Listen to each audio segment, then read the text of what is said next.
Write this down, 1 tablespoon twice a day for 3 months.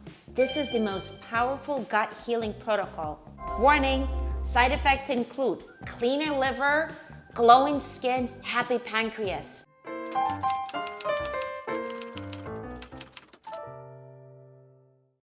Hey friends, in this video I want to introduce you to a very special fruit of a plant, buckwheat, and show you how you can boost its powers 30 to 40 folds. Welcome to my channel where I teach people how to eat their way out of any disease. Like this video so more people can discover me, and subscribe to my channel to stay connected. The sprouting process for all different kinds of seeds is largely the same. I have a detailed video with step-by-step instructions, so make sure to check it out here. Because in this video, I am going to skip the first steps and jump straight to the end product. Here it is. Meet sprouted buckwheat. This is how it looks like before sprouting, green buckwheat. And here's 48 hours later. You see the little tails? These are the sprouts. By the way, some of you have asked me, why not just buy ready sprouts in a store?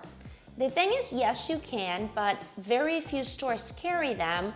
The choice is limited, the price point is high, and the quality is questionable. What's so special about buckwheat? It is extremely popular in many of the Eastern European countries, especially in my home country, Ukraine. Everyone knows buckwheat. But I realize in the United States, most people never heard of it. There is a widely spread incorrect belief that buckwheat is a grain.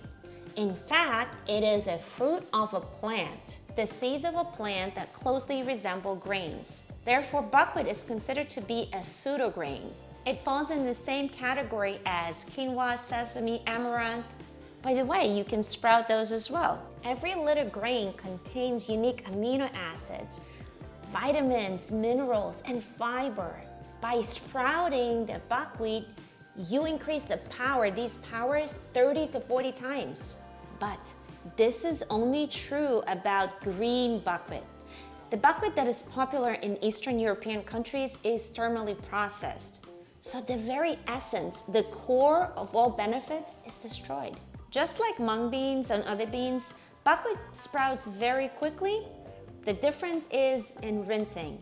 You have to be really disciplined about rinsing, as it tends to release this kind of slimy substance.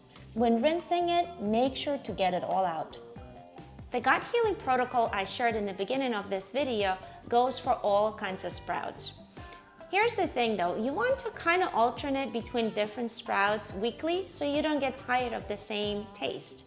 For example, 1 week you do buckwheat, then you do mung beans, then you do broccoli, and something else. Take a spoonful in your mouth and chew until liquid, only then swallow. It is a good idea to add buckwheat to your salads. I wouldn't recommend blending it every day because it reduces the efficacy of the sprouts itself, but every now and then you can. I have an easy sprouted salad recipe for you here. Let me know what you want me to sprout next. Meanwhile, hit the thumbs up and a bell button so I can see you in my next video. Sprouts!